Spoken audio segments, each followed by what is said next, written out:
Welcome to the Spirit Sisters podcast, where we gather around the virtual hearth to share sacred stories, stories that remind us of the truth of who we really are, stories that remind us that we are more than our bodies.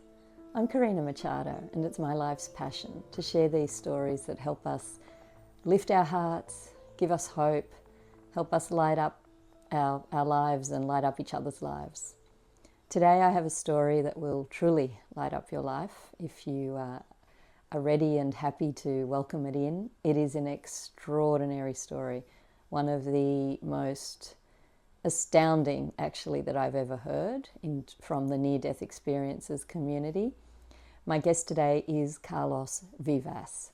Carlos lives in Atlanta, Georgia, and in 2015 he had an absolutely remarkable experience. I don't want to actually share more about it at this point because I'd much rather you hear it from Carlos, who is a wonderful storyteller, and his mission is to share his story because that was part of what he understood in his NDE that he was supposed to do. So without further ado, I'm going to introduce you now to Carlos Vivas, and I welcome you to listen, to pour yourself a cuppa and to settle in around the virtual hearth as Carlos shares his incredible, astounding NDE. Hello, Carlos. Welcome to Spirit Sisters. Hello, Karina. Thank you so much for inviting me. I'm very excited to be here in front of you and for all your listeners. Thank you. Thank you. It's such a joy to have you here today. Just before we pressed record, we were talking about how when I first heard you on a podcast, it might have been a couple of years ago now, Okay. I was just profoundly moved and uplifted by your story. And I've been looking forward to the day that we can connect. And it's so lovely to welcome you here today, Carlos. Thank you so much. I'm really glad to share my story with all of you guys. Well, let's get started. So, before we get into your extraordinary near-death experience, which is Uh-huh. really one of the most unique I've ever heard, I would love you to just give us a brief overview of what your life was like beforehand. Were you someone who would have called yourself spiritual? What did you think of those things? And yeah, and then lead us into the day of your experience. For people that this is the first time that you're seeing me and knowing me, my name is Carlos Vivas. I live in Atlanta, Georgia. Before this experience, I was not a spiritual. I grew up Catholic with my family, but uh, since I grew up, I just been focused on my job and working, and nothing spiritual. After this experience, my life changed dramatically because something inside of me opened up to service, to help other people. And everything came through this experience. And every time that I was telling my story to other people, I saw in other people's eyes how their life were changing. I saw in the people's life and their hearts, how their hearts were opening. And people was asking me, Carlos, you need to share this. So this is kind of my new purpose in life, just to tell my story, not for me or what happened to me. I'm just a messenger of this story. But what it's gonna do is gonna open your heart and you're gonna feel what happened to me in your heart and how this story can change your life too. Thank you so much. And you've described the experience that I had when I first heard your story. It is a heart-opening experience. I often talk on the Spirit Sisters podcast about a story that can change your life. This is one of them. Tell us your Thank story, you. Carlos. Okay, well, I'm gonna start it. My story started in 2015. 2015, I have a really good friend of mine that one day he called me and said, Carlos, my family's coming from out of town and we want to go to Florida. Do you want to come with us? I said, sure, let's go. And we traveled to Florida to a city called Panama City Beach. Is a really nice area. It's called the Gulf of Mexico. The waters there is like you are in Mexico or Bahamas. It's beautiful blue crystal waters. And we went during the Memorial Day in 2015. Memorial Day is a holiday here in the US, And when we arrived to the parks and the beach, everything was packed, full of people. So we went through three different parking lots trying to park our car, and it was impossible. So after we went to three parking lots, I told to my friends, you know what? I know a place that we can go. Is a hotel. They have a private island, and we can stay there. I said, okay, let's go. We drove to this hotel, and when we arrived there, the hotel was closed for renovation. I was like, what? This never is closed in a holiday? This is crazy. No. So I said, okay, let's look something else. So we started looking online, and we found a national park. It's called San Andrews State Park. So I said, okay, let's go there. It's the only part that is open right now. And they go to an island. It's called Shell Island. And I don't think everybody's going to be in this island. You have to pay $20 to get to that island. It's like 25 to 30 minutes to go in a boat to that island. So I said, okay, let's go. So we arrived to this park. We parked, we paid the ticket. My friends and me, we were seven people. We get into a shuttle bus. The shuttle bus took us to a marina. From the marina, we took a catamaran, this big boat. The catamaran took like 25 minutes to go to this island. This day, it was a beautiful, sunny day. Like I said, the water was blue crystal waters. Everything was nice. As soon as we arrived to the island, guess what? The bayside was full of people, was packed. And my friend's like, Carlos, here is a lot of people too. I was like, oh my God. I didn't know that this was happening here. But you know what, guys? I've been coming to this island for 10 years. You know what? Let's go to the backside of the island. I say, okay, let's go. I don't think it's going to be people there. So we start walking to the back of the island. When we're half of the way going to the back of the island, there is a guy half away with five kids, and the guy stopped me and said, excuse me, sir, excuse me. I said, yeah, where do you think you're going? I said, I'm going to the back of the island. Why? All the families are in the front, in the bayside. I said, yes, sir, but it's packed. We want some peace, and that's why we want to go to the back. I said, yeah, but it's dangerous. Just be careful. I said, okay, don't worry about it. That was our first red flag there, right? So we go to the back of the island. When we arrived there was nobody there. So I have a canopy, a big canopy. I open the canopy, we open the chairs, we put some, I bring some speakers, put some music, bring some food, some drinks, and we still there from 9 a.m. till 4 p.m. Around 4 p.m., all my friends said, Carlos, we have an amazing time all day here, but we want to walk around the island. The island is a circle. I said, okay, you guys have to go, but you need to come back here in 45 minutes because at 5:30, the island is gonna close and the last boat is gonna leave. So please be here before that, okay? I said, yeah, don't worry. So they left. I was by myself taking care of all the stuff. As soon as they left, 10 minutes later, start getting very hot. And I said to myself, you know what? I'm just gonna jump and swim a little bit in the ocean. I'm not afraid to swim because when I was a kid, I used to be on a swimming team. So I jump into the water, I start swimming, but I start feeling something weird. When I enter into the water, there were holes in the sand, like really deep holes. And I was like, I never see this before. And then when I was swimming, I started feeling that something was pulling me up. And out of the sudden, a riptide that I didn't know what a riptide was, it's like a big twister under the water that sucked me in and throw me far, far away. The way that I described this to people is if you saw the movie Finding Nemo, in the movie, they have a riptide that grab all the fishes and throw it far away. It's like a tunnel under the water. It's like a whirlpool, and it take you all away. So when this whirlpool took me away from the island, when I opened my eyes, it was like, I don't know, a mile and a half away, 2 miles away from the island. I was like, how in the world I'm here? So I said, okay, I'm not gonna panic. I'm just gonna swim back. So I start swimming back and swimming back, swimming back. And guess what? There was no way. Every time that I was pulling my head out of the water, I was in the same place. Why? Because I was in the center of the riptide and I was swimming against the current. And I was like, what? Oh my God, this is crazy. So I tried to swim faster and faster. And that was getting me very low in energy. And after 30 minutes fighting and fighting and fighting, I started getting cramps on my arms, like cramps on my legs. And I said, you know what? This is going to be it. I don't think I'm gonna get alive from this. So in that moment, I say, okay, I'm just gonna turn to God. And I say, okay, God, I never thought that today is gonna be my last day, but I'm gonna tell you something. I want to say thank you. I want to say thank you for my mom. Thank you for my dad. Thank you for my brothers. Thank you for my sisters. Thank you for all my friends, family, everything. Thank you for everything. And I'm sorry if I did something wrong. As soon as I said that, behind me, I heard a voice that said, ask for help.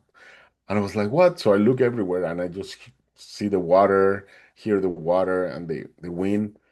And I was like, this is my imagination, trying to swim again. And then I heard, second time, ask for help. And I was like, okay, could you please help me? I'm here and I'm drowning. Could you please help me, please? Nothing, just silence. And then a few seconds later, I told you to ask for help. And I was like, oh my God, I don't see any way, but okay, I'm gonna ask for help. So I started waving, help, help, help. At the end of the island, one of my friends came out of the group because he felt something was wrong. And he would start looking for me everywhere. He couldn't find me. So he went to a top of a rock. It was like a hill. And from the top of the hill, he saw me. So he started jumping, Carlos, Carlos, I'm gonna call 911. Hold on, hold on. But he didn't call 911. He went to the other side of the island. People that was boarding the boats going back to Panama City, he called and said, hey, please help me. So people run with him. Six guys went to the top of the rocks where he was, and they jumped from the rocks and they start swimming my way, trying to save me. But guess what? 10 minutes passed and they couldn't get me. And after 10 minutes, everybody started turning around. It's like, why they're turning around? And then I hear a thunder behind me, boom. And then when I look back, I see a lightning behind me, and the sky started turning black. I was like, oh my God, big thunderstorm. And I understood nobody's gonna die, and after that thunderstorm, nobody's gonna risk their life. So I said, okay, God. In that moment, I make peace with myself, and in that moment, I said, you know what, God, this is it. I'm just gonna surrender. From this moment, I'm not gonna fight anymore. I've been fighting all this time and I didn't get anything. So from this moment, do whatever you want. And I want to make a parenthesis here because how many times in your life you are fighting with your family, with your mom, your dad, your sons, your school, your work, and you don't get anything from that. And the only thing that you have to do is like, okay, I'm done. I'm surrender. God, just everything happened for a reason. And I said, I surrender, do whatever you want with me. And in that moment, a huge wave came and crushed me all the way under the ocean. When I was under the water, was bubbles everywhere. I opened my eyes and I see far, far away a big shadow that was coming my way. And I was like, oh my God, shark. So I covered my eyes. I said, this is it. But in that moment, what I never expected, this thing came under me and pushed me from my stomach all the way up. And when I came out of the water, the unbelievable thing that I never thought, guess what? Was an amazing giant dolphin. I started crying. I couldn't believe it. I was like, what a dolphin. In that moment, I saw the dolphin eyes and I started like crying and I was looking. And people ask me sometimes, like, "But what was the reaction of the dolphin?"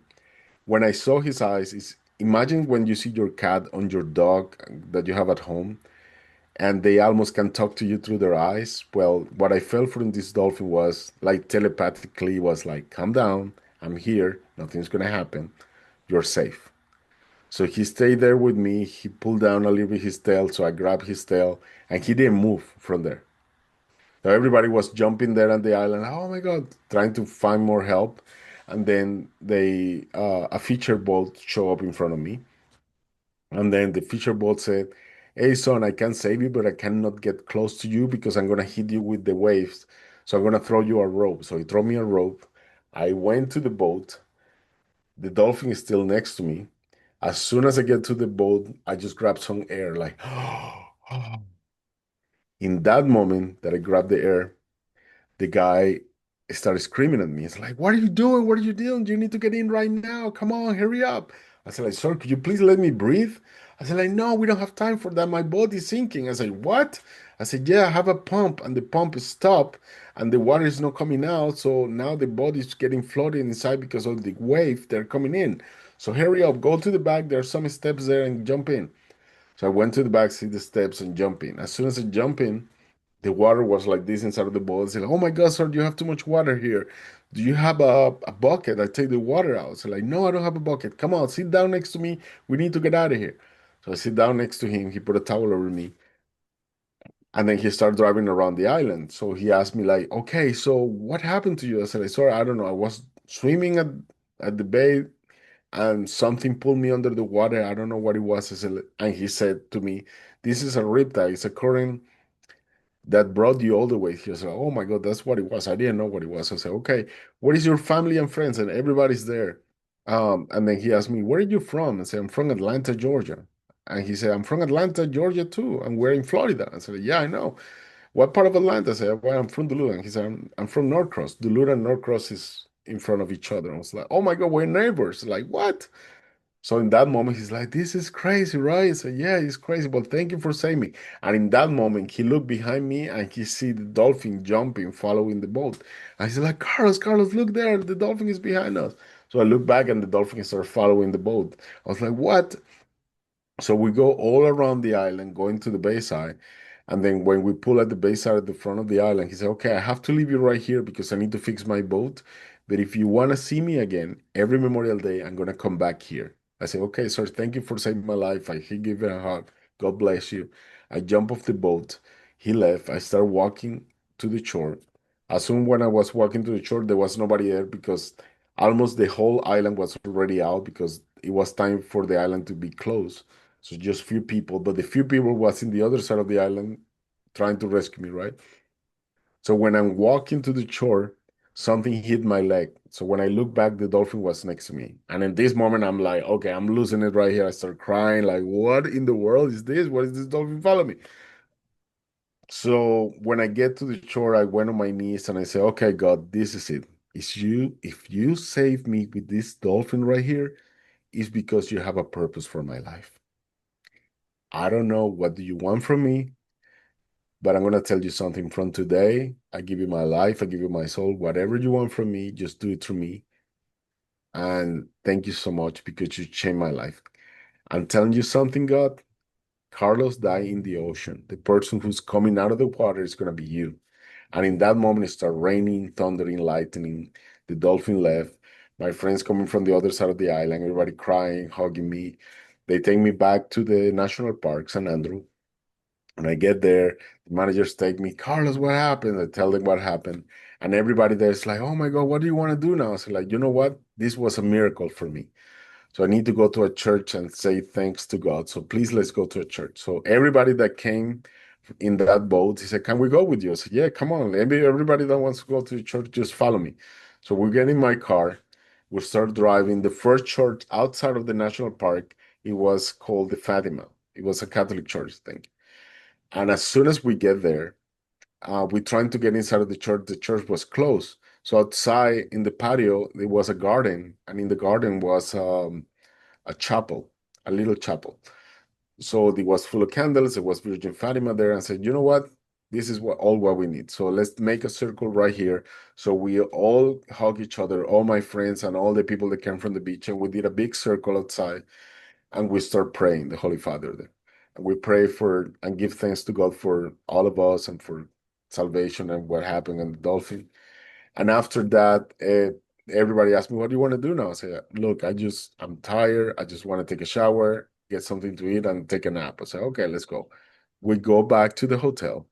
As soon as I get to the hotel, I took a shower, I get something to eat, and I say, okay, let me take a nap. So as soon as I put my head on the pillow, I have an epiphany. I thought it was a dream, but days later, it showed to me that it wasn't a dream.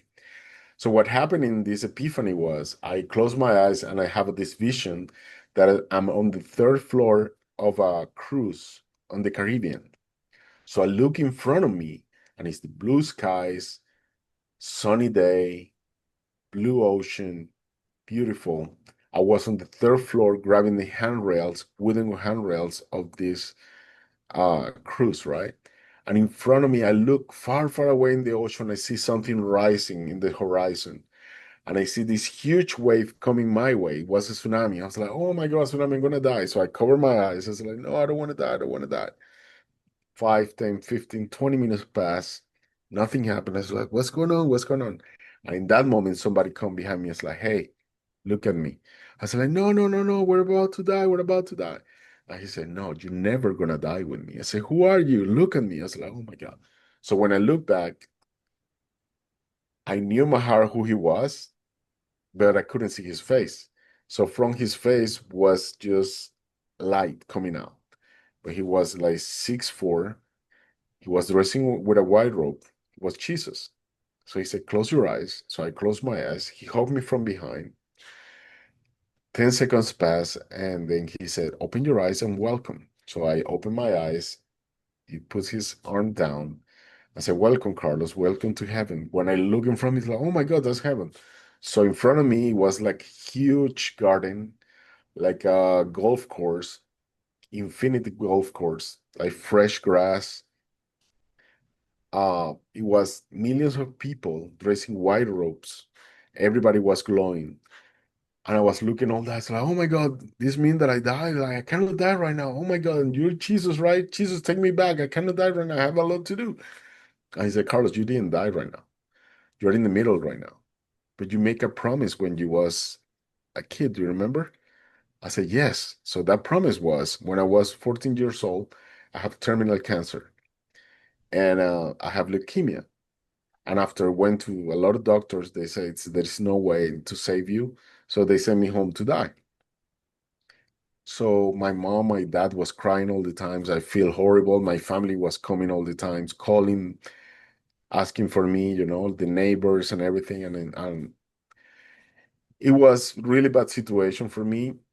And I feel bad just to see my mom and my dad crying every day. And I was like, there have to be something else that we can do. And one day I said, you know what, God, let's make a deal. If you're real, I was studying a Catholic school, and they showed me that if you pray from all your heart, if you save me from this, I promise you I'm gonna tell the whole world that you're real. Okay, so in that moment when I said those words, I start feeling heat all over my body and I start getting goosebumps everywhere. And in that moment, I feel like, yes, this is it. And from that day, I start praying all the time. Thank you for my healing. Thank you for my healing. Thank you for my healing. This is it. This is it. This is it. We start going to the doctor because he put me on a little treatment. And the first treatment that I took was for 1 month. And when I went to the doctor, he said, the treatment is not working, Carlos. But let me finish the training. It's 3 months. I said, okay. I go back home. I still praying. I still saying thank you for my healing. 3 months pass. We went back to the doctor because, okay, we need to do the CT scan and we're going to tell the results there. I said, okay. So as soon as I go to the CT scan, the results come out. The doctor come with his mouth like, I don't know what happened, but there is no cancer. Carlos, everything is gone. My mom started screaming like, oh my God, this is a miracle. This is a miracle. The doctor said, well, ma'am, miracle doesn't exist, but this is what happened to your son. It's called remission. Remission is when the cancer disappear and then show up later. In that moment, I heard a voice out of me say, that's not going to happen again.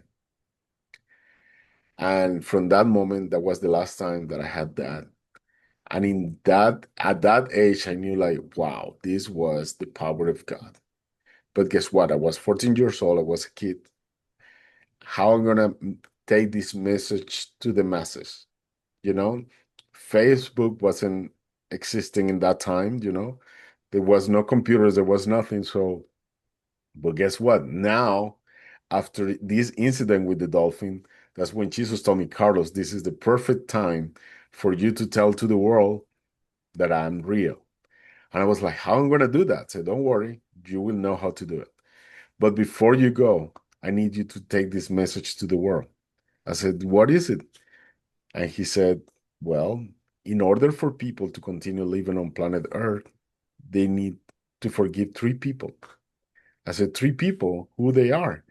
I said, number one, you need to forgive your parents because it doesn't matter if they abandoned you, if they abused you, if they didn't like you, if they hit you, they did the best they could to give you the best you had. Number two, you need to forgive your inner child because whatever happened in your childhood is not your fault. You was a kid, you was afraid, you didn't know where to run. It's time to grab that kid, give her a hug, and say, you're protected with me, nothing's gonna happen, and you're safe, and you're loved. Number three, you need to forgive every person that came to your life to harm you. Exes, co-workers, family members, friends. Why? When you forgive your parents, your inner child, and the people that came to your life to harm you, you're not forgiving them. You're forgiving yourself. In that moment, you open your heart and you throw away all the hate, all the resentment, and all the poisons that have been eating you for years. And in that moment, it's like you have a balloon with a string, you cut the string and let the balloon go. You're free. And when you're free is when Jesus told me, in that moment is when you start living your purpose. And what is your purpose? I give to every human a gift. And what is your gift? It's the only thing that you do better than anybody else. It's the only thing that you do every day or all the times that you get people say, wow, you're doing this amazingly. You get compliments all the time because you do that thing amazing. Cooking, sports, musician, you know what you are good for. That's your gift, right? Painting, you know what it is. If you don't want to do that, the second purpose is called service. Why service? Because when we die, we're not taking anything with us. When we die, the only thing that we're going to take with us is how many people we help, how many lives we change, how many people we give some food, how many people we give some shelter. Look, Mother Teresa of Calcutta, Mahatma Gandhi, Elton John. I mean, there's so many people, Princess Diana, that helped this world. And after they passed, their their legacy continue in this life. So for us is forget all the bad, forget ourselves, and start making a blueprint of love in this planet. From this moment, it's like you start from zero and say, you know what?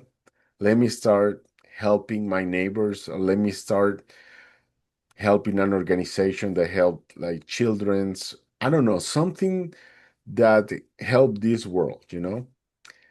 And what I'm telling everybody that listen to my story is your legacy is gonna be like the seed that you're gonna plant in somebody's heart, and it's gonna become a huge tree that's gonna have a ripple to a lot of people and a lot of families. And your gift to humanity, that seed that you plant in every heart, is gonna flourish and it's gonna become an amazing huge tree that's gonna bless so many hearts in this life.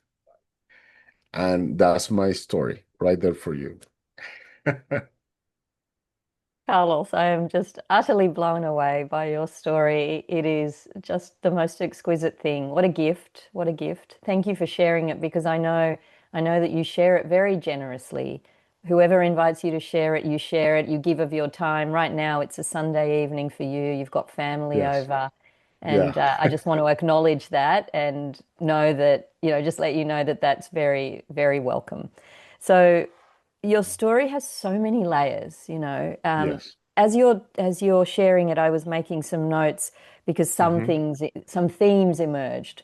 One was the theme of gratitude. That is Yes. so powerful in your story. So, you know, th- gratitude opened the portal for the experience of the dolphin. It could be said even though you said at the beginning of our conversation you didn't think of yourself as spiritual, even though you had your Catholic background and Yeah. you just didn't. You were immersed in your work. But yet, in this Yes. moment of life and death, you did remember, I Oh guess, yeah. your spirituality, and you Yeah. said thank you. And I think when we talk about prayer, sometimes people can get hung up on religious terminology, for instance. But really, what is prayer except an intention of love and gratitude? And yeah, tell us about that. Tell us about Well, you thank think you. I have a lot of experience with praying Mm, since I was a child. I don't know if it was my mom, but my grandmother. I have a grandmother that she always told me, like, Carlos, you need to pray every day. There is a mm, a verse on the Bible that said, pray without cease. And it was something imprinted on my heart. Every day, mm, if I don't pray, I cannot sleep. I wake up all the time. So I have to pray every night before go to sleep. And every day before to go to sleep, I always say thanks to God for everything in my life. Thank you for my family, for the day that I had, for my school, for my teachers, for my neighbors, for my dog, my cat, for everything. And that was something that helped me a lot. When I was growing up, and even after the experience, every time that I pray, when I've been involved for, like, for example, one time, and I never told this before, but you're gonna be the first one to listen to this. But I was working for a company, and they sent me to visit a customer like an hour and a half, 2 hours away from the city. And at that moment, I don't know if you remember TomTom GPS. It was a brand called TomTom. Uh, so that was the first time the GPS came out. And you put the address and they take it, right? But guess what? The TomTom took me to a dirt road. After I drove an hour, they took me to a dirt road, and I didn't know. People after this experience told me, like, you never take a dirt road with a GPS, okay? Because it's very dangerous. I didn't know. I took the dirt road because the GPS was telling me, you are very close to the customer house if you go this way.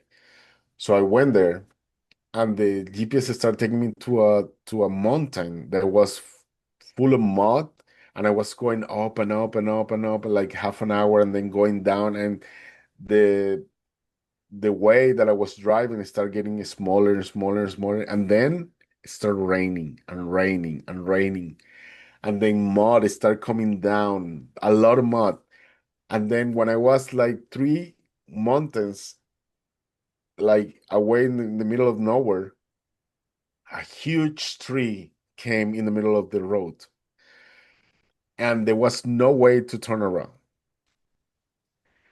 And I started in the car like, oh my God. So I tried to call my company, like, how people is gonna know that I'm here? I cannot turn around. I have this big tree here. In front of the tree, it was like the mountain was cut like thousands of meters down. So if I try to turn around, I'm just gonna go down the hill and die. So I couldn't turn around. In that moment, I start praying. I start praying like, God, please help me, God, God, God. And I start praying the Holy Father, please help me, help me, help me.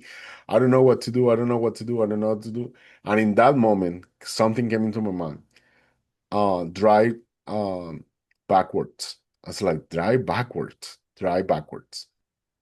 And I already passed 3 mountains, right? And the mud was coming like this, like all over me. And I was like, oh my God, oh my God, oh my God, what am I gonna do here? I started raining really, really, really hard. And I was like, okay, I'm gonna do this.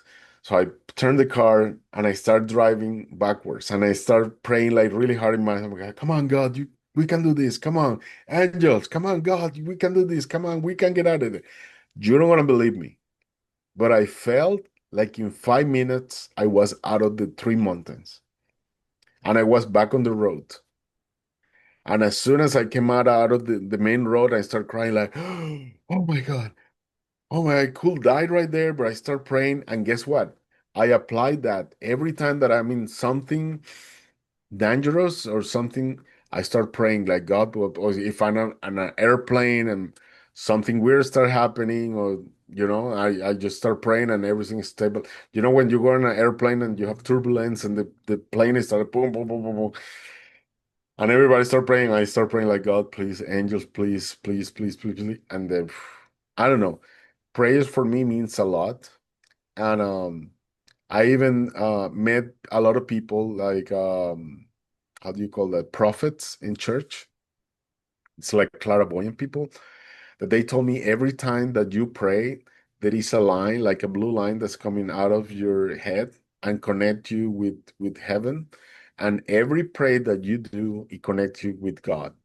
And believe me, I asked this question about the blue line to a lot of people, and they are prophets or clairvoyants, and they told me, yes, it's true. That thing come from out of your head, and as soon as you finish to pray, the line come back to your head. I was like, wow. So yes, eh, just try. Don't believe me. Just try yourself. When you are in a difficult situation, start praying, like praying over and over, and ask for help. Ask for help. That's another thing. In my story, I asked for help to God, and we have free will, you know, in this planet. And if you don't have from help, if you don't ask for help, nothing is gonna come and save you, you know, because it's your experience. If you are for help, like God, please help me, angels, please help me. I always believe we have a guardian angel that take care of us, you know. I mean, years ago, I went to with some friends. This is another example to do a skydiving. I didn't want to skydiving. My friends convinced me. I went to an airplane. I jumped from the airplane with an instructor attached to me, 14,000 feet above in the air. And guess what? My parachute didn't open. And the instructor started hitting me in the back and screaming like, "Oh my God, we're gonna die!" I said, "Are you kidding me?" No, it's true. I was like, oh my God. And then I just relaxed and he's like, what are you doing? I was like, what I'm doing? Like, you didn't make this. How do you didn't pack this thing right? Now we're gonna die. Like in 30 seconds, we're gonna be in heaven. So let me die in peace, please. I was like, no, no, no, no, no. So he started pulling, pulling, and I was like, God, please help us. And guess what? The emergency parachute opened, and then we were safe. And then the guy, he said, I will never forget you. I said, do you think I'm gonna forget what you did to me? Like, we'll never, you know. And this is the last time that I'm gonna be skydiving. But anyways, in every situation, and you don't have to wait for to have a near-death experience or to wait for something bad to happen to your life to start praying. And the most important is to give gratitude in your life. I think something that I discovered in spirituality is every day when you are grateful for everything that you have in your life. Like, look, right now you are a millionaire. Why? You can have $200 million in the bank, but if you don't have vision, what you're going to enjoy that? You can have all the money in the bank, but if you don't have health, you don't have anything. You have 1,000 problems in your life, right? But at the same time, you don't have any problems because you have a lot of health on you and you're fine. But as soon as you have something with health, you're sick, all those 1,000 problems forget because you have to focus in you first, you know? So Mm. being grateful, taking care of yourself, praying for others is a big, big thing for me. And it's something that I want to share with the world. Don't forget that. Don't forget, because right now with social media, Facebook, AI, people forgetting to connect your soul with the divine, you know? And we don't came out of the nowhere, you know? We came to this world because God bring us here, you know? And I think for me, it's important to have that connection, not just only with God. Every day, another thing that I discover is like every time that you feel depressed, every time that you feel bad, go and take a walk because that walk is gonna send oxygen to your brain and it's gonna clarify. Because when you are depressed, you are at home, you don't want to get out of the bed, and you are there all day. And what happened is like the water. The water, if you don't move the water and let the water sitting in one place, the water is gonna get darker and darker. So your brain too. But if you start moving the water and the water start flowing, everything start getting clear again, right? So your mind is the same. So if you start walking and if you feel depressed, go to the street and start going to, I don't know, to a boulevard. There is a lot of people walking and just practice smiling to people, and that's going to change the attitude in you. And I don't know, it's so much that we need to learn from this world. And I've been learning little by little. So, do you have any Little by questions about little. that? Yes, little You've by been little. learning little by little, but through Yes, some big events, Carlos, big yes. events. And it's almost, it's on such a massive scale, like with the elements involved, Oh, like the yeah. mud and the rain and the water and the sea and the sky. Like, it's such an amazing sequence of events that have happened from my understanding of your telling very many years apart. So, you Many know, years apart. Look, I'm going to tell yeah, you another. I'm sorry to interrupt you. Look, this not happened at just all. in Thanksgiving. Thanksgiving, I have a Ah. family that invite me all the time to Thanksgiving in Mississippi.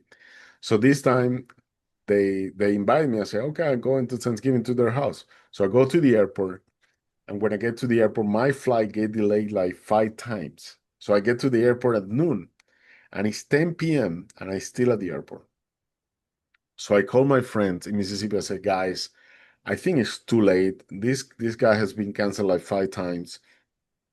If I arrive there, it's gonna be after midnight. You guys have to work tomorrow. I think this is too much. Like, let's do this next year.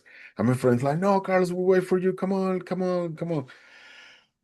I was like, oh my God, are you sure you want to wait for me all this time? I mean, you've been waiting in the airport all day. I feel bad. No, Carlos, that's fine. So, okay, well, I'm going, okay? So after I hang up with my friends, I say, okay, God, please help me. Something happened. And in that moment, I go to a McDonald's next to the board gate that I go to the airplane. And I sit down. My airplane is supposed to leave at midnight. It was 10 p.m. And then I just sit down right there, get a coffee, and start drinking my coffee. And out of the blue, there was nobody there. I was just by myself. Out of the blue, three ladies sit down next to me in the next table next to me. And I still drinking my coffee, like. So they start playing right there. They start laughing and they start talking about the airlines that they didn't have the day off and blah blah blah. And it's like, hey guys, I'm listening to you, okay? I know that your airline didn't take you your day off, so you cannot stay with your family for Thanksgiving. Oh yeah, yeah, I'm sorry. So what time you leaving? They asked me. I said, well, I don't know. My flight has been canceled 5 times, so I don't even know if I'm gonna fly tonight. And one of the flights is like, oh my God, no, no, no, no, no, no. Let me check. Give me your flight number. So she have a purse. She opened the purse and she have a laptop. She opened the laptop and she said, let me check. Give me your flight number and what airline you. So I give the airline the flight number. And she said, okay, you know what? What is happening is not that. Is they don't have a crew. So they need more flight attendants and captain and blah blah blah. And that's why you are not leaving. But you know what? Something is telling me to give this to you. I said, like, what are you talking about? I've never seen these ladies before in my life. They were three flight attendants. She said, I'm gonna give you uh, a ticket right now. So you can fly right now in my airline. The best airline in the US. I don't want to tell the brand, but she said, you're gonna be almost in first class, okay? I said, like, what? But you don't know me. I said, I don't know. Something is telling me to give this to you, and I'm gonna give it to you. I can't get in trouble because we it's a body pass. And so like this is just for family and friends, but I'm gonna give it to you. I was like, "Are you sure?" I said, "Yeah, don't worry about it." So she did all this stuff and she gave me the body pass. I called my friends, like, you don't want to believe this, but they just give me a free ticket. And she said, well, you need to hurry up and run to the airplane because in like 40 minutes they're gonna leave. So, but you're gonna arrive super early. You're not gonna arrive after midnight. I said, okay, well, thank you so much. And she said, you need to go and pick up your luggage. I said, I don't have time to pick up the luggage in the other airplane, so I'm gonna have to go in this airline like this. And when I get there, I'm gonna tell them, I guess. So I run to the airplane. I took the airplane. I almost sit down in first class. I flew with this airline, and I was like, wow, this is amazing. And as soon as I get there, my friends were super happy. The airline said, well, your flight's not arriving yet. It's hours before. I said, okay, you know what? Forget about it. Could you keep the luggage here at the airport until I'm going to stay here for like a week? I said, yeah, the luggage is going to be here. Okay, cool. So I told my friends, hey, let's go to Walmart, get some pajamas, and I can stay the whole trip in pajamas. Don't worry about it. So we went to Walmart, I get some pajamas, and that's what I spent Thanksgiving with them. But that was something that came with because I was like, God, please do something. So just for help. So help came in that moment, you know? I love that story. And one of the things that is really beautiful about it is the holiday was Thanksgiving, and that is what you Thanksgiving. do. There you go. You give thanks. Yeah, yeah, I yeah. love that. I often say on the show, life is telling a story through us, and Oh, that's yes. certainly apparent through you and your story. Now, I want to circle back to something you said at the beginning, which was, so you told us about the epiphany, which at first you thought was Yeah. a dream that you had with this being Jesus at your shoulder. And so, firstly, I want you to, if you could please, Carlos, just reflect on how you felt when you awoke or returned to normal consciousness after this extraordinary experience of this being on this ship, the ship, the tsunami, Jesus's presence. And then there was something that happened afterward that confirmed for you that this experience was not a dream, that it was something bigger. If you Yes. could share, please. Sure. So after this experience happened to me, I was super afraid. I was like, what this is happening to me? You know, like there have to be an answer for this. But I didn't thought too much about it that day. I told my friends what I have the epiphany. On Monday, I came back to work. I've been working this company for 20 years. And I get into my office and I speak with the manager. I say, guys, you don't believe what happened to me. A dolphin saved me this weekend when I was get by a riptide current. I was like, oh, Carlos, come on. It's like, okay, you guys don't believe me. In that moment, somebody behind me said, I believe you. And when I look back, was my boss. I said, why you believe me? And they don't believe me. And my boss said, they are atheists. I'm a Christian. And I know that God's going to help you, Carlos. And I want to tell you something. If you said that dolphins save you, go on your computer and Google how many dolphins have saved people all over the world. It's like, what? And yeah, I Googled and I found a lot of people being saved by dolphins. Even in Australia, people have been saved by dolphins, from shark attacks. There was a kid, it's called Elian Gonzalez from Cuba, that his family left Cuba on a boat and the boat sank and everybody died. And the kids arrived to Florida and he said the dolphin brought him all the way. And if you go to Florida, my family live in Florida. There are murals on the streets with the painting of the kid behind the dolphin. It's like I don't know, an icon right now. Like this kid was saved by dolphins, and a lot of stories. And then my boss said, "Now Google how many people die on that island, on that part of Florida every year." And guess what? That beach, Panama City Beach, is the deadliest beach in the United States, and I didn't know that. I was like, "Wow!" And how many people get saved? Not many. And in the United States, how many people die? More than 100 people died every year in the United States by riptide currents. I was like, wow, I didn't know that. And then something that my boss told me is like, Google what is the meaning, and you can Google it too, what is the meaning of the dolphin for Christians? And when I Googled that, it said the dolphin represents Jesus because it acts like, the dolphin is friendly and it safe humans, like Jesus too. And if you trace story back, you can see that the dolphin, like in Italy, there is a lot of dolphin because they used to say dolphins are angels that take the souls of the humans to heaven. And when I knew it wasn't a dream for me, was because my boss sent me to a customer home to fix a lamp that one of my employees broke. So when I get to this customer house, the customer was cooking. I said, Carlos, come on, nice to meet you. Come on, get in. Could you go to the basement of my house? And the lamp is all the way at the end of the basement. Turn the lights and you will see the lamp. It's a gold lamp on the side of the basement. I said, okay, cool. So I go by myself, go all the way down. As soon as I turn the light, I see the gold lamp, but next to the gold lamp was a huge painting on the wall. And guess what? Was all the scenery that I had with Jesus in heaven. It was heaven, millions of people in the background dressed in white robes, Jesus in the middle. Around Jesus were dolphins. And I was like, oh my God, this wasn't a dream. This is happening for a reason. And that's when I start seeing like, okay, this is happening for a reason. And then after that, I start going to churches and I start asking uh, uh, at churches, like to the priest, like this experience, I have this experience, this happening to me, but they didn't really want to talk about near-death experiences. So after I went to 5 different churches, I said, okay, I'm gonna Google this on Google to see if somebody around the world have the same experience. And then I discovered there is, like for example, here in the US, one on every 10 person have a near-death experience. Near-death experience have different kinds of near-death. You are close to die. You are not. Some people have out of body experience, and some people have surgeries and they came out of the body and they start floating on the top of their body, and that's they're near death. Some people get uh, uh, they get out of the body and then they go to another dimension.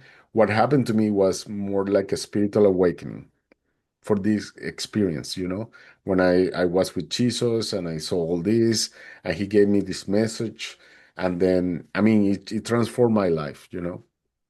So, I mean, I love what happened to me. And it was hard for me. It took me 5 years to dilute this, to absorb what happened to me, and then to share this story. So I was getting invited to a lot of churches to tell the story, and people started asking me, "Could you write a book? I don't know how to write a book, but come on, And then I start praying, God, please, could you help me to write a book? I don't even know how to do that. And then, like 2 weeks later, I was invited to a meeting, and in the meeting, there was a guy that I was working for a firm that they do books, and they just like, hey, who wanna write a book here? And the friend who invited me to this meeting is like, hey, this guy right here. And then I wrote my book. It's this one right here. I don't know if you can see. It's called Help from Heaven. Miracle happen when you believe. I can see it and I'll share the link. And that Yes, sounds amazing. Thank you. yes, yes. And another thing that I didn't told you is after I wrote the book, the first time that I went to church to tell my story, uh, in the church, a 17 years old raised her hands and she said, excuse me, sir, I know you're telling your story, but I want to ask you a question. I said, yes, what happened? I said, I want to ask you how Jesus was with you. I said, Jesus was behind me, why he was dressed in a white robe, what he was doing. And I said, I have a picture right here. He was hugging me from behind. Why? Why you ask me this question? And she said, let me show you something. So she grabbed the hair, put it in front of her and turned around. And she have a painting on the back of the shirt, t-shirt that she was doing. It was this one right here. So everybody in church like, oh, you guys planned this and blah, blah. I said, number one, I was invited to the church and I don't live in this area. I live an hour away from here. I don't know this girl. I never see that painting. But yeah, I mean, everything has been coming out little by little, but it's been amazing and it's been beautiful. And like I said to you before, like all of us, what we need to do is be grateful for what we have, our family, our house, our jobs. I mean, that we're alive, that we're healthy. I mean, there's so much stuff to say to be grateful. And if we can help people. Here in Atlanta, I have a friend, she's called Balalino. She's in my house right now. And she introduced me to this group. It's called Food for Lives, and we help people that is on the street, homeless, all over Atlanta. And we bring food like 500, 700 plates of food every weekend to homeless, and it's just a grain of sand, to help this world. And it's not just me. You can do it in your community too. There is food banks in every country, in every city that you can Google and you can find how to help other people and how to be in service. Not just to people. I mean, if you see across the street your neighbor that they have the grass all the way up and your neighbor is 90 years old and he cannot move, you don't have to even say anything. Just go there and cut the grass and say, hey, I'm going to help you with this. Just be nice with people because you Mm, never know how the other person is going through. Is just to be a light in the life of more people. You are a light and you can light up more hearts. mm. Thank you, So Carlos. And we are approaching the end of our conversation. I'd just like sure, to ask you about, and I could talk to you for hours, but I'm very conscious of I your know. guests as well. Thank you. Um, I'd just like to ask you about the movie that Uh-huh. you created. Tell us about that. Okay, there are two. There is number Okay. one. It was a documentary done by Anthony Chin from France. He's a director, movie director. I love his Uh, work. He does oh beautiful my work. God. Oh Yeah. my God. Yeah. This guy is amazing. If you Yeah. watch his channel, it's Anthony Chin Yeah. and YouTube. Oh my goodness. Yeah. His work is, I believe he's an earth angel. He's for Yeah. real an angel, you know? It's Yeah. not, it's because he's touching so many hearts with the Mm, stories that he's putting there. I don't even know how he found me, you know? But anyways, he was behind me, calling me, sending me emails, Carlos, please, please, please. And then the day that I record the documentary with him, I was like a 103 fever. I was coughing, I was super sick. And I was like, Anthony, I cannot do this. I'm super sick. I was like, oh, Carlos, you have to do this. Like, you know, look, I mean, he brought, like, he spent, I don't know how much money, but he brought a lot of equipment, like movie equipments to do all this. Like, oh my God. Okay, people is not going to know that you're dying. I said, okay, let's do it, you know? And that documentary was beautiful. It's called Experiencing Miracles with mm. Carlos Vivas, and he did an amazing job with that. Yeah, just for Anthony anybody who's not Chin, aware, Anthony Sheen, he interviews near-death experiences and he yes. just, yeah, it's lovely. I'll share that link to your piece, And Carlos. awakening documentaries. I mean, he's really amazing, helping the planet right now, helping humankind. The second person was a director from a movie. It's called Every Soul Knows: The Joy of Remember Who You Really Are. So Mm, this director called me last year. I said, like, Carlos, I saw your story. I want you to come to New York and make this film, be part of the film. So like me, but I'm not body. I mean, like, what do you want me to do this? Like, so when he sent me the preview, I was like, look, all these famous people there. I mean, nobody knows me. Like, who wants to care about my story? It's like, oh my God, I like your story. I want to share your story with the world. Please, Carlos. So yeah, he said like, if you want me, I can buy you the ticket right now, fly you to New York, and you can film the movie here. And his name is Peter Alexandria, and he is an amazing, amazing person, amazing director. He was working for Hollywood for 20 years. He retired, and he said, "I want to do something for humanity. I want to do something." And something that happened to him was his brother died, and he was touched by what happened to him. So he said, like, I want to know how my brother is. So he got into near-death experiences. And that's how he said, like, I want to give hope to more people because what happened to near-death experience. So that's how he created this movie. And it's a really beautiful movie of awakening. During the movie, is 60 people that from all over the world that tell their stories. But in the movie, there are 6 or 7 stories that people tell like in 5 minutes, everything. Mine's one of the stories that I can tell the whole story a little quick in 5 minutes. But during the movie, you have two meditations to open your heart and awaken your soul to see who you really are and why you came to this world.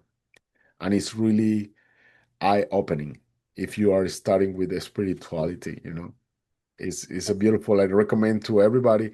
You can go to www everysoulknows.com and watch that. www.everysoulknows.com, and you can watch the movie. The movie right now is on streaming on that page. I think it's $3 to watch the movie for 72 hours. If you want to know everything or more about me, I mean, I have books in Spanish, in English. I have audiobooks in Spanish and English too.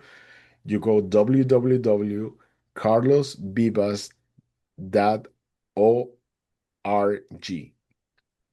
carlosvivas.org. So that's my webpage. Or you can go to www, that's another page, helpfromheaven.org or org. Yes. thank you, Carlos. I'll share all of those links, wonderful resources for our audience today. Thank you And so much. every soul knows indeed. And, you know, to Have you wrap up, watched it? I Have you haven't watched yet. it? I'm about to Oh my watch it. God, Yeah, you have I'm, to tell me how it is I'm ex because yeah. when they did the premiere in Atlanta, everybody came out crying of the movie. I mean, I wasn't expecting that, but all because it touched your heart. So I want you to tell me the story, and everybody that is watching here, watch it because it's gonna open your heart. We It's will gonna give you definitely hope. watch it. That's what we Yes, need, and definitely. that's what your story offers, and that's what Yes. lit up my heart when I first heard your story. And Thank you the so much. message that you received around the 3 points of forgiveness. It's like you say, in order to release the light that we are and Yeah, to remember the truth of who we are, that's we right. have to we have to bypass or just live go beyond that pain. And it's very hard, and I don't want to diminish the pain that we've all gone through as human beings through experiences of suffering. But what your story shows us is that we can transcend, or even better, we can actually harness those Yes. those difficult moments become opportunities to remember who we are. Another thing that I want to tell you right now, people that is watching this, I know the world is going crazy right now, but I want to give you an advice. Don't watch the news. Just go for a walk, go through nature, go to the ocean, go to a river, admire what God, what the Creator did for you. All the nature, all the animals. Go outside, talk to friends, talk to family, connect like humans. We were created to connect each other, not to disconnect. These phones right here has been disconnecting us. I mean, they connect us with all people of the world, but this we need to connect with our heart with other people. We need to go to coffee chats, to start talking and meet with people like once a week. I mean, we need that because our hearts need that. Heart needs to connect. I want to recommend you another movie. It's called um, The Power of the Heart. Mm. That's a movie that came in 2014, and it's a real documentary about the heart and the power that the heart have over you. The heart is your second brain. That's why every time that you have a presentiment and you have something come here in your heart, it's your Mm. brain and then it's going to your brain. And your hearts know always before something happened to you, your heart feel it. And you have a presentiment, you have something like, I feel something on my heart. I feel it's because your hearts know. Watch the movie, it's really good. Yeah, definitely. I think I might have seen that one actually. Yeah, The Power of the Heart. So, well, your story is certainly a heart-opening story, Carlos. We're Thank you going so to much, end Connie. with the question that I ask all of my guests on the Spirit Okay, Sisters podcast, and that is, sure. what can an encounter with spirit teach us about living feet on the earth today? That we're very lucky to be right here, that we have to be very grateful to be in this world with our families. Even if you don't like your family, there is a reason that you have your mom, your dad, and you are with the family that you have right now. You have to learn some lessons. Earth is a school, and that's where we came here to learn and to grow. And we need to grow from our hearts. We need to grow and become teachers for others. When we grow up, there is so much need on this world, need of there is too much hunger on love, and that's why we're here. We need to give love to other people. We're a light that we need to light more souls that are out there. And the spirit world is always there to help us, but we always have to ask for help because we have the free will. And if we don't open our mouth, like the Bible said, ask and you shall receive. Every time that you open your mouth and you say something, you create. So your words become things. Mm. You spell and become. When God created the earth, He spoke. The same as you. Every time that you open your mouth, you create. And the most important, love. Love is the answer for everything. Mm. Like So, you said and, before, a blueprint of love on this planet. and that's what Jesus told me in heaven. He said, love is the most powerful force in the universe, and love will never end. Well, I can't think of a more beautiful message to end our conversation today. Carlos, thank you for joining us on the podcast today. It's been wonderful. Thank you, Karina, for inviting me to your program. Thank you, everybody, for the first time in Australia. I mean, I'm so happy to be with you and to listen my story there. And I hope you like dolphins and you can go and watch dolphins this weekend there in Australia. So thank you so much. I send a big hug to everybody there. God bless you, everybody. I love you from my heart. I send you a big hug, okay? God bless Big you, everybody. love, Thank you so much. big love back to you, Carlos. Thank you for listening to Spirit Sisters. If you enjoyed this conversation, please subscribe so that you won't miss an episode. And don't forget to rate and review the show. Have an experience you'd like to share with me? Get in touch at my website, carinamachado.com, or find me on Facebook at Karina Machado Author. After all, there's nothing more powerful than a story.